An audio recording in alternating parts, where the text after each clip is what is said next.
c'est assez bref, hein, Ouais. Ah oui, c'est oui, assez bref. oui, je vois ce que tu voulais dire. C'est-à-dire, nous étions en train, alors je dépeins un peu la situation à Pierre. Nous parlions de l'enlèvement de l'Église, Pierre. Et nous disions que l'enlèvement de l'Église, alors moi au départ, je pensais et je disais l'enlèvement de l'Église a lieu avant la tribulation, avant la venue, pardon, de l'Antichrist. Et puis j'ai pris comme passage, alors en même temps pendant que je parle, je montre le passage que j'ai pris là. Un Thessaloniciens, un ou deux Thessaloniciens, Ça va être le 2, je pense. deux, ouais. J'ai pris pour passage deux Thessaloniciens et, et je lisais tout en expliquant mon point de vue, je lisais à Fabien ce passage et à un moment donné, Fabien me dit, pour ce qui concerne l'avènement de notre Seigneur Jésus-Christ et notre réunion avec lui, nous vous prions, frères, de ne pas vous laisser facilement ébranler dans votre bon sens et de ne pas vous laisser troubler, soit par quelque inspiration, soit par quelque parole, par quelque lettre qu'on dirait venir de nous, comme si le jour du Seigneur était déjà là. Que personne ne vous séduise d'aucune manière, car il faut que l'apostasie soit arrivée auparavant et qu'on ait vu paraître l'homme du péché, le fils de la perdition, l'adversaire qui s'élève au-dessus de tout ce qu'on appelle Dieu ou de ce qu'on adore, jusqu'à s'asseoir dans le temple de Dieu, se proclamant lui-même Dieu. Et moi, dans mon raisonnement, mon argumentation, je disais à Fabien, il faut d'abord que l'Église soit enlevée, alors l'Antichrist manifeste son royaume de ténèbres et les 7 ans de tribulation.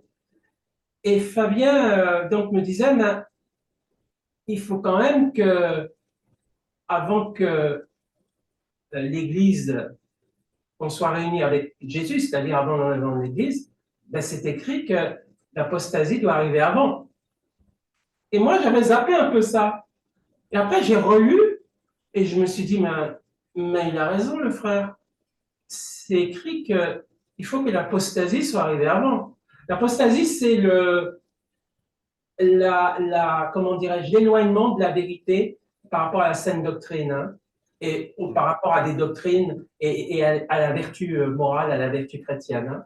C'est C'est ça. l'inversion des valeurs, c'est ça? C'est l'inversion des valeurs? Ou c'est Oui, encore plus... C'est le rejet de semble. la foi authentique, véritable. D'accord. Ouais, c'est ça. Et puis, ouais, la foi avec un grand F, Ouais. c'est-à-dire l'ensemble des doctrines, et puis l'ensemble des doctrines liées à la morale, hein, surtout, hein, et aussi. Et qu'on ait vu paraître l'homme du péché, le fils de la perdition. Donc, effectivement, quand je lis ce passage, je suis obligé de reconnaître que la réunion avec Jésus ne peut avoir lieu avant l'apostasie et avant l'apparition de l'Antichrist. Et effectivement, ça ne veut pas dire forcément que ça a deux significations. Soit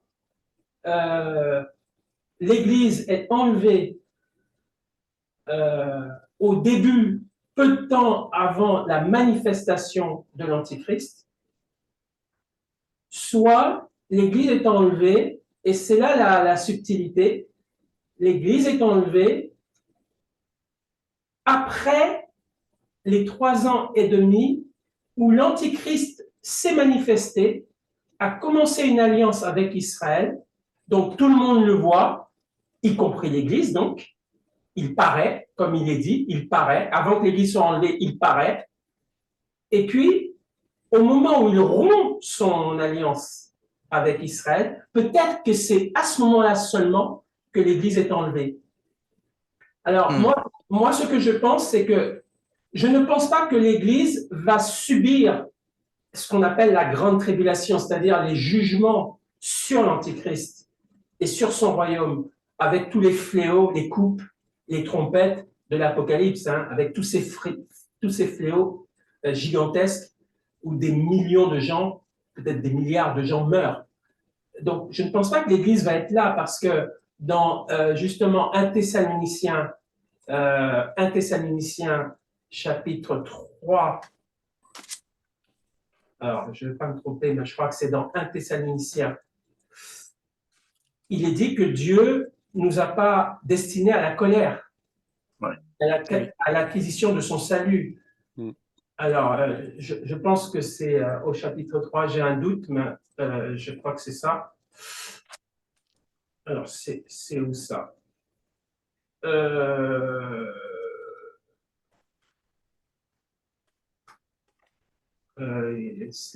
C'est pas grave si je. Alors, c'est peut-être au chapitre 4 ou au chapitre 5. Sachant que l'Église actuelle souffre, hein, l'Église universelle souffre à des degrés divers. Ouais, à des degrés divers. Mais par rapport à la tribulation, oui, ce type d'épreuve, Oui, parce que c'est écrit que Dieu ne nous a pas appelés à la colère, mais à l'acquisition de son salut. Et puis, dans 2 Thessaloniciens, si on lit la suite de 2 Thessaloniciens ici, il est dit que l'apparition de cet impie se fera par la puissance de Satan. Aussi, Dieu leur envoie une puissance d'égarement pour qu'ils croient au mensonge, afin que tous ceux qui n'ont pas cru à la vérité, mais qui ont pris plaisir à l'injustice, soient condamnés. Donc, je pense que la tribulation, cette période de 7 ans à laquelle l'Antichrist va faire une alliance avec Israël, ce que je pense, c'est qu'au moment où l'Antichrist fait l'alliance avec Israël, c'est là que démarrent les 7 ans de tribulation. Ça, ce sont des suppositions. Hein. Je ne peux pas apporter de preuves factuelles de ça. Mais ce que je sais, c'est que au moment où l'Antichrist fait une alliance avec Israël, il fait une alliance de 7 ans. On peut penser que ces 7 ans sont les 7 ans pour condamner le monde. C'est-à-dire, les 3 premières années et demie, c'est les fameuses années de la puissance de mensonge, hein, de la puissance de mensonge. Dieu envoie une puissance de mensonge pour qu'ils croient au mensonge, c'est-à-dire le Saint-Esprit qui leur fait gober qu'il est le sauveur, qu'il est la solution économique pour le monde, etc. Mais ça, c'est de la malédiction, c'est de la séduction, c'est du mensonge. Dieu envoie ça pendant 3 ans et demi, et puis bas les masques, au milieu des 3 ans et demi, il persécute les Juifs, il persécute ceux qui auront cru pendant ce temps-là, malgré tout, qui auront cru en Jésus, qui refuseront la marque de la bête, et Dieu va envoyer un certain nombre de fléaux sur ce royaume de la bête, de l'Antichrist. Ça, c'est la deuxième partie, la partie sanguinaire, la partie jugement réel, où il y a des millions et des millions de morts. Donc, c'est tout ça, la tribulation. Donc, l'Église, elle, tant que l'Antichrist n'a pas fait son alliance avec Israël, l'Église verra l'Antichrist. L'Église saura que c'est lui. Pour répondre à ce qu'on a lu tout à l'heure, où il est dit, avant que l'Église soit enlevée, il faut qu'on ait vu paraître l'impie. L'impie va paraître. Mais il y a une différence entre paraître, être révélé comme l'Antichrist, et démarrer les 7 ans. C'est-à-dire démarrer son alliance avec Israël pendant 7 ans et rompre l'alliance au bout, à la moitié des 7 ans. Tu vois? Donc, il y a le temps pour que l'Antichrist se fasse connaître, prenne éventuellement même le pouvoir, etc., etc. Mais entre se faire connaître, prendre le pouvoir et conclure l'alliance avec Israël, j'y vois 2 choses différentes. Et c'est là que j'y mets précisément l'apparition de l'Antichrist. On verra l'émergence de la personne. On le verra. De toute façon, c'est écrit. On ne peut pas le dire, c'est écrit. Avant qu'apparaisse l'Antichrist, c'est écrit. Et c'est pour ça, j'aimerais bien que tu reprennes dans 2 Thessaloniciens le passage qui signifie, voilà, ce qui le retient doit être retirer, en fait, entre C'est guillemets. là. C'est là, on va Voilà, le parce qu'en lire. fait, c'est ce que je voulais aborder, c'est cette notion-là. C'est-à-dire que j'ai le sentiment, hein, ça vient pas de moi, hein, ça vient de quelque chose que j'avais déjà entendu antérieurement.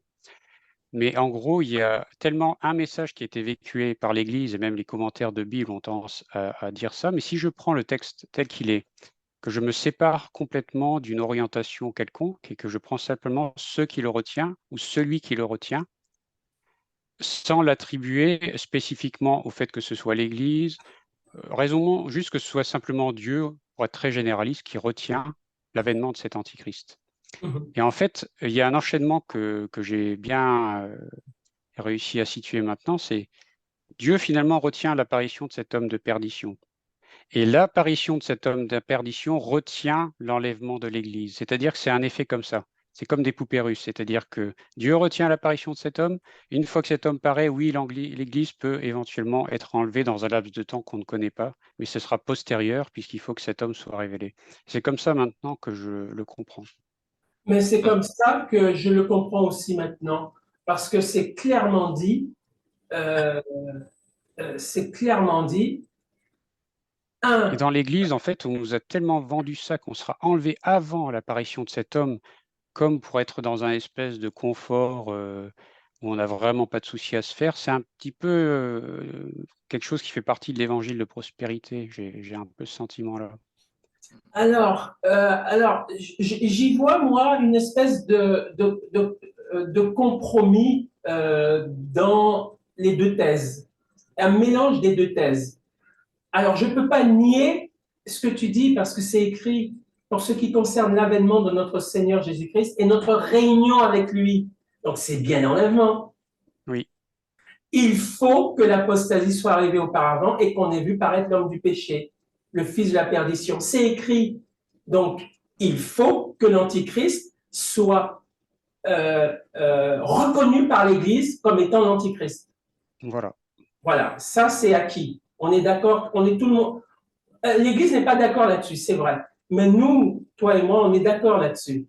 Mm. L'Antichrist doit être reconnu comme Antichrist par l'Église. Maintenant, moi, ce que je pense, c'est que au moment où il démarre son alliance avec Israël, cette alliance de 7 ans, je considère que ça, c'est c'est le jugement de Dieu sur le monde. Et je considère que ce jugement de Dieu sur le monde, ben c'est ça. Ça démarre par une séduction. Non seulement une séduction avec Israël, mais une séduction avec le monde, avec la marque pour acheter et vendre, la marque de la bête.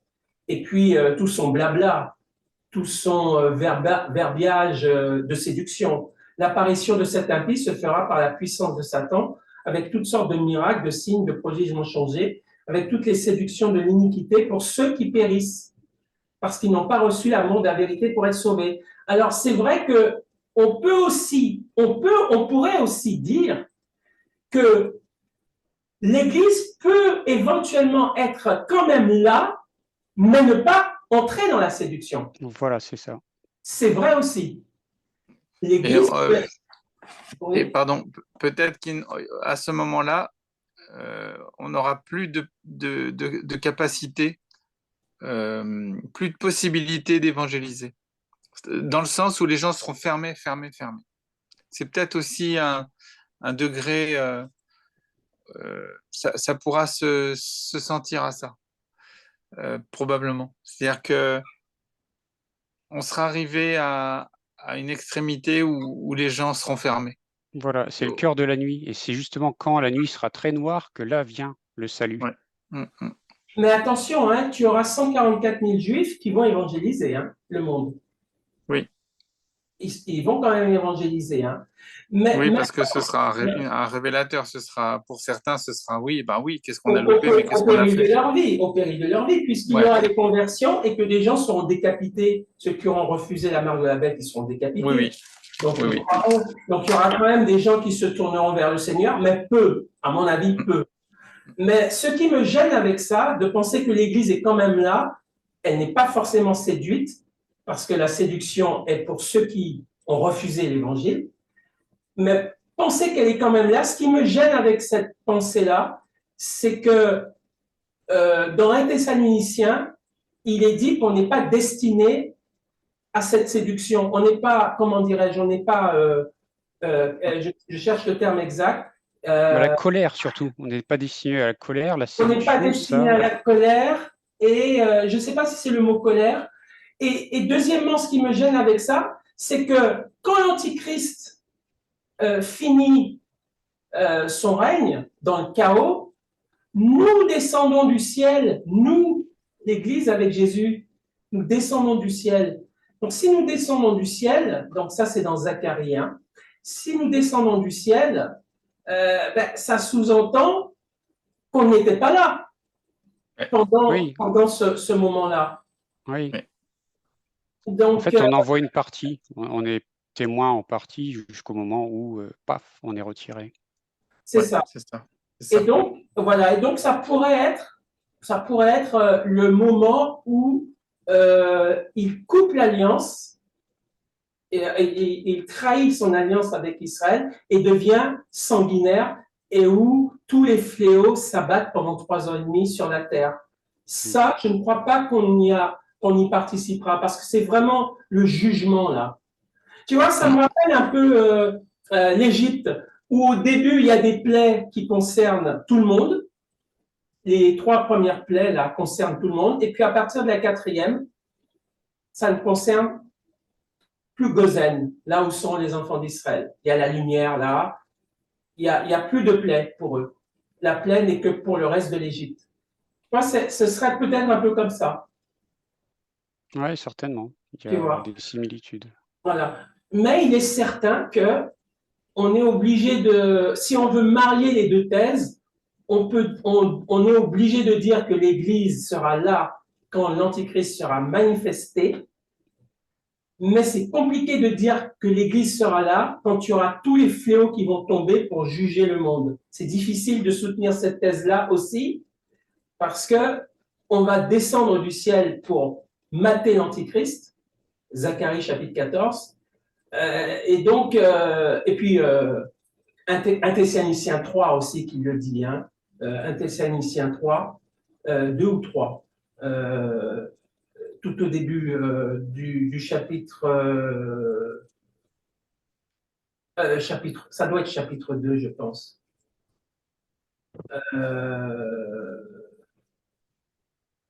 Alors, on sera peut-être témoin sur la période des 3 ans, la première période, non?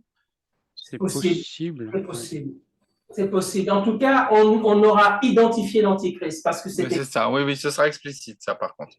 Ah, ça, c'est sûr. On l'aura identifié. Amen, amen. On l'aura identifié. Et en même temps, c'est curieux parce que les versets que je cherche, je ne les trouve plus quand j'en ai besoin. Ah, c'est terrible. Alors, c'est pas 1 Thessaloniciens chapitre 1, pas 1 Thessaloniciens, hein, non. On a déjà dit Antiochien, on ne va pas dire 1 Thessaloniciens. Ça doit être, je vais trouver ça.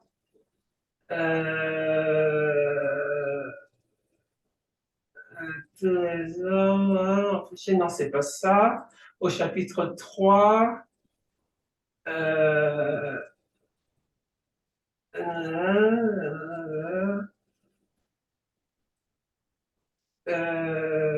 Non. Ah si, c'est là. Afin d'affermir vos cœurs. Alors, je vais mettre en gros caractère, hein, parce qu'on voit mieux en gros caractère. Voilà, ici, afin d'affermir vos cœurs pour qu'ils soient irréprochables dans la sainteté devant Dieu notre Père, lors de l'avènement de notre Seigneur Jésus avec tous ses saints. Vous voyez? Ça, c'est le retour de Jésus. Car Dieu ne nous a pas destinés à la colère, mais à l'acquisition du salut par notre Seigneur Jésus-Christ. 1 Thessaloniciens 5, 9. Voilà. Alors, 1 Thessaloniciens 5, 9, voilà. Ouais. C'est ça que je cherchais. Voilà. C'est ce verset que je cherchais. Alors, 1 Thessaloniciens 5, 9, comme tu as dit. Voilà. Car Dieu ne nous a pas destinés à la colère, mais à l'acquisition du salut par notre Seigneur et Sauveur Jésus-Christ. Et puis dans Zacharie 14, Zacharie 14,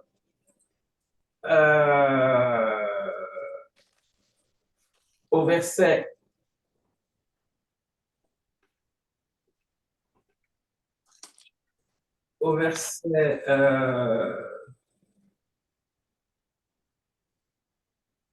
voilà. Et l'Éternel, mon Dieu, viendra et tous ses saints avec lui. Ouais. Donc, j'essaye de faire comment dirais-je, un compromis entre les deux, en fait.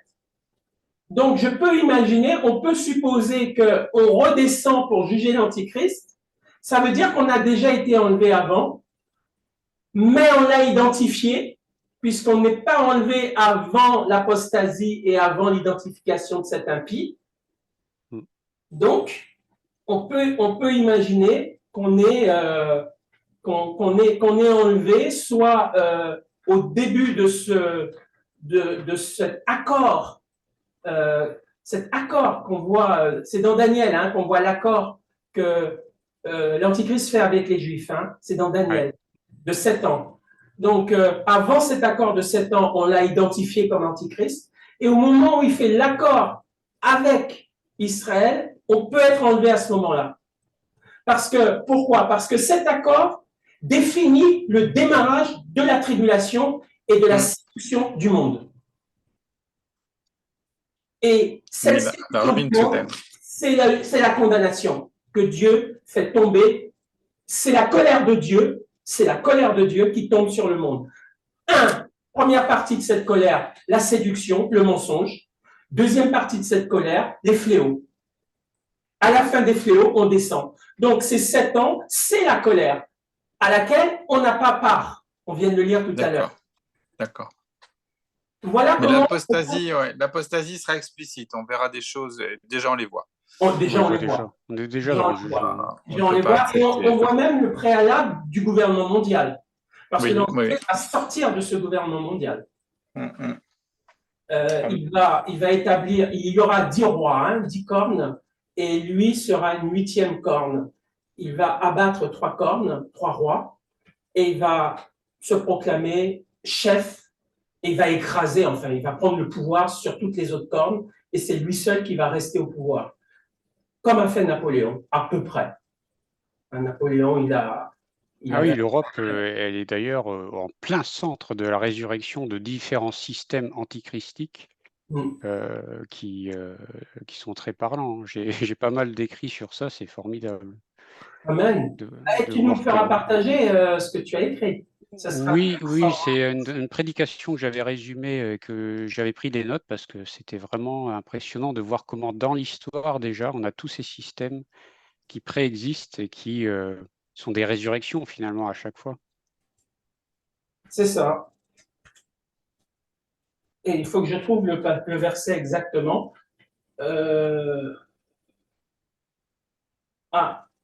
C'est dommage parce que je m'attendais à voir ça dans Daniel. Oui, c'est ça. Apocalypse 17. Apocalypse 14, versets 8 à 20. Apocalypse 14, versets 8 à 20. Alors, je cherche en même temps avec vous. C'est là où on voit. Pourquoi je le compare à Napoléon? Parce que Napoléon avait l'époque du directoire. Il y avait 3 directeurs, n'est-ce pas?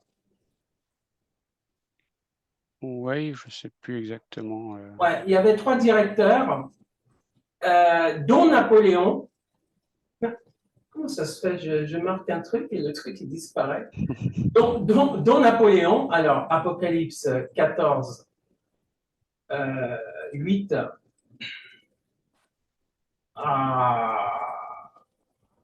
C'est peut-être les cookies en haut là, accepte-les ou je sais pas, c'est peut-être ça. Alors voilà.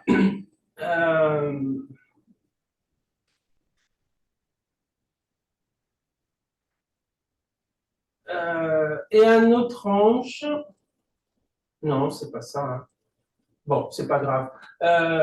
Napoléon, et le directoire, il y avait 3 directeurs. Napoléon a éliminé 2 des directeurs pour se proclamer empereur après. Il a fait la même stratégie que fera l'Antichrist.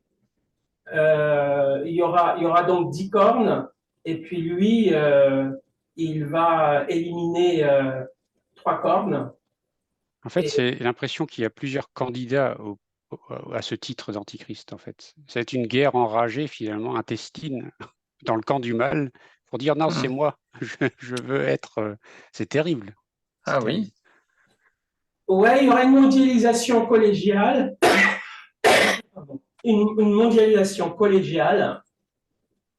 Et donc, lui, ça ne l'intéresse pas. L'Antichrist, il ne veut pas de gouvernance collégiale, parce que ce que le monde là prépare, là, Soros et consorts, ils sont quand même dans une collégialité. Oui, ils sont à plusieurs. Ils sont dans une collégialité. Et l'Antichrist n'en voudra plus. Il voudra être seul maître à bord. Et donc, verset 7, l'ange me dit, pourquoi t'étonnes-tu? Je te dirai le mystère de la femme et de la bête qui la porte, qui a les 7 têtes et les 10 cornes. La bête que tu as vue était, elle n'est plus. Elle doit monter de l'abîme et aller à la perdition. Et les habitants de la terre, ceux dont le nom n'a pas été écrit dès la fondation du monde dans le livre de vie, s'étonneront en voyant la bête, parce qu'elle était et qu'elle n'est plus, et qu'elle reparaîtra. C'est ici l'intelligence qui a de la sagesse. Les 7 têtes sont 7 montagnes sur lesquelles la femme est assise. On pense à Rome, bien sûr. Ce sont aussi 7 rois. 5 sont tombés, un existe, l'autre n'est pas encore venu. Et quand il sera venu, il doit rester peu de temps. Et la bête qui était et qui n'est plus est elle-même un 8e roi. Et elle est du nombre des 7. Et elle va à la perdition.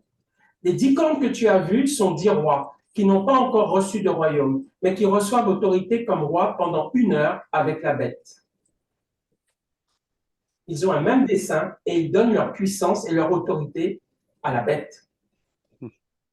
Donc, avec Daniel, c'est un peu plus explicite où on voit bien qu'il élimine des cornes, la bête, pour régner tout seul. Donc, ils combattront l'agneau, et c'est là qu'on descend avec Jésus pour combattre l'Antichrist. Hein. Donc, l'Antichrist et ses sbires, c'est eux, hein, verset 14, ils combattront contre l'agneau et l'agneau les vaincra. Donc, nous, avec l'agneau, on va vaincre l'Antichrist. C'est ce qu'il est dit dans Zacharie 1. Parce qu'il est le Seigneur des seigneurs et le roi des rois, et les appelés, les élus et les fidèles qui sont avec lui, les vaincront aussi. Voilà, c'est clair, hein, c'est bien nous. Tu vois, ce qu'on lit ici, c'est ce qu'on lit dans Zacharie, dit autrement. Voilà, c'est ça. Oui. L'Éternel mon Dieu viendra et tous ses saints avec lui.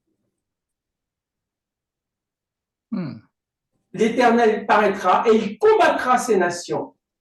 Donc, c'est bien nous qui combattons avec lui. Ses pieds se poseront en ce jour sur la montagne des Oliviers.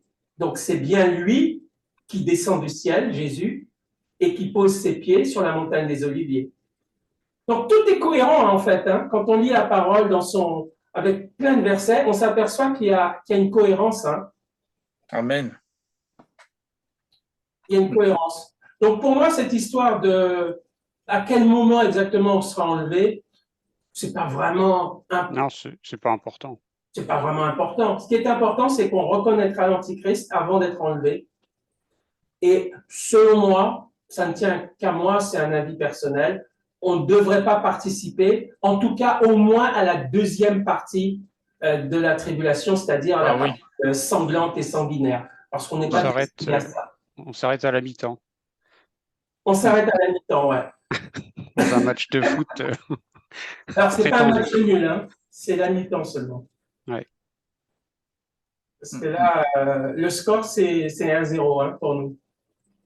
Ouais, en tout cas, j'aime bien le passage qui dit c'est l'intelligence qui a de la sagesse. Ça prouve comment on peut être intelligent sans sagesse. Ah oui, oui. Et l'intelligence sans sagesse, c'est là où il n'y a pas la crainte de Dieu. Oui. Ah oui, amen. C'est ici l'intelligence qui a de la sagesse. Voilà. Parce que la sagesse, c'est bien dit, hein, le début de la sagesse, c'est la crainte de Dieu.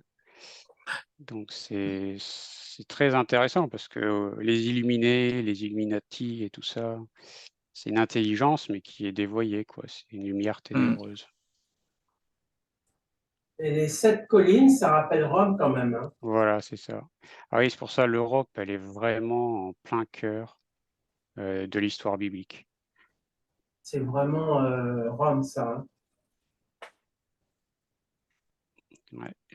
La femme assise. Ouais. De toute façon, Babylone et Rome, les deux risquent de jouer un rôle dans le royaume des antichrists. Ça peut être les deux, ça peut être que Rome. Ça a plusieurs possibilités. Hein. En tout cas, Rome, apparemment, c'est une ville entourée de 7 collines, hein, c'est connu. Hein. Oui, oui, c'est vraiment ça. La femme assise, on pense à l'Église catholique. Le catholicisme. Mais c'est plus large que ça, finalement, c'est toute la fausse religion. Ouais, Mais c'est vrai que le catholicisme aide malheureusement à être un fondement qui est obscur, quoi.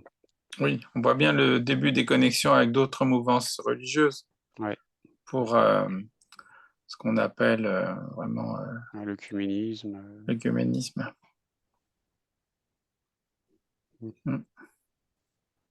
Là j'ai du mal à comprendre, mais bon, après, l'intelligence de la révélation nous sera donnée en temps utile. Il est dit, Oui. les habitants de la terre, ceux dont le nom n'a pas été écrit dans la fondation du monde, dans le livre de vie, s'étonneront en voyant la bête parce qu'elle était et qu'elle n'est plus, et qu'elle reparaîtra. Voilà. Et ça, il y a une partie d'explication qui est donnée à travers l'histoire de l'Europe, où il y a différents systèmes politiques, religieux, militaires qui ressuscitent comme ça. Donc c'est finalement la résurrection d'un système quelque part qui est personnifié avec la bête, quoi. Mhm. C'est à la fois une personne et c'est aussi un système. Ce serait Ouais, aussi un système. Mhm. c'est ça. Bah, comme la marque de la bête, finalement, qui est spirituelle et physique, sans doute, puisqu'on a des technologies pour le faire. Mhm. Donc les deux versions sont parallèles, en fait, finalement. Elles ne s'opposent pas, elles sont parallèles. Amen. Alors, c'est vrai que le livre de Daniel donne aussi un éclairage. Malheureusement, on n'aura pas le temps Ouais. de tout voir, mais ça ouvre des perspectives d'études et de recherche, de méditation. Amen. Amen. Donc, Merci beaucoup.